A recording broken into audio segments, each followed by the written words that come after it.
Yani yukarı tam çıxan protezdir. Aşağı hissəli protezdir. Onu da deyim ki, xəstəmiz özü attachment sistemi istəmədi, dedi sadə sistemlə düzəldir. Bunlar ikisi də implantdır. Tamam.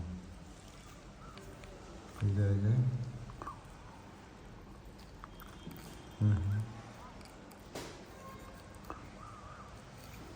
Görürsünüz oturuşunu. Aşağıda da 2 tane implant olur.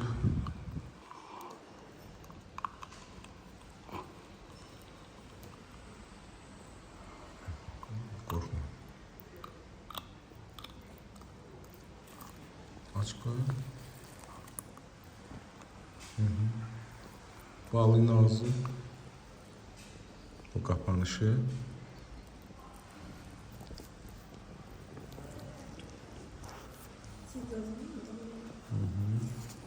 Biraz da böyle çevirin sürekli.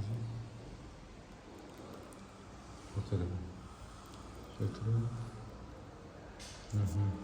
Necəsiz, razısınız? Evet.